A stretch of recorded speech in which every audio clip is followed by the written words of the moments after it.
మధ్య బంగాళాఖాతంలో ఏర్పడిన అల్పపీడనం అనేది ఉత్తర ఒడిశా దగ్గర తీరం దాటుతుంది. దీని ప్రభావం అనేది తెలుగు రాష్ట్రాలపై చాలా స్పష్టంగా ఉంది. రాబోయే 24 గంటల్లో భారీ వర్షాలు పడే అవకాశం అనేది ఉంది. 25వ తారీఖు, 26వ తారీఖు, 27వ తారీఖు దాకా కూడా దీని ప్రభావం ఉంటుంది. తీరం దాటినప్పటికీ కూడా 25వ తారీఖు సాయంత్రం కల్లా దీని ప్రభావం అనేది 25, 26 కూడా ఉంటుంది. చూడండి, ఇక్కడ మీరు లైవ్ మ్యాప్లో చూస్తున్నారు. ఇక్కడ ఎల్లో కలర్లో కనిపిస్తుంది చూసారా, అక్కడ తీరం దాటుతుంది అల్పపీడనం అనేది. దాని ప్రభావం అనేది, దాని యొక్క గాలులు అనేవి మన తెలుగు రాష్ట్రాల మీద నుంచి ఉన్నాయి. ఇది తెలంగాణలో 15 జిల్లాలకి ఎల్లో అలర్ట్ అనేది ప్రకటించారు. తెలంగాణ, ఆంధ్రప్రదేశ్ ఉత్తర ప్రాంతాలలో దీని ప్రభావం అనేది భారీగా ఉండవచ్చు.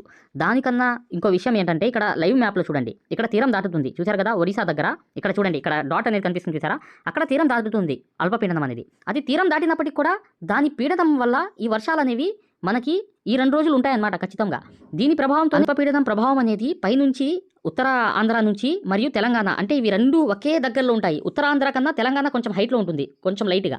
అలా ఈ తెలంగాణ మరియు ఉత్తరాంధ్ర అనేవి రెండే ఒక పొజిషన్లో ఉంటాయి కాబట్టి దీని మీద ప్రభావం అనేది ఎక్కువ ఉంటుంది. అందుకనే ఈ తెలంగాణకి భారీ వర్షాలు అని చెప్పి న్యూస్ రావడానికి కారణం అదే అనమాట. ఈ ప్రభావం అనేది 2 రోజులు అనేది ఈ అల్పపీడనం యొక్క ఈ చూసారా, ఇక్కడ ఈ మబ్బులు చూసారా, ఇవన్నీ లాగుతుందన్నమాట. ఇది తీరం దాటినప్పటికీ మన రాష్ట్రాల మీదకి వస్తుంది.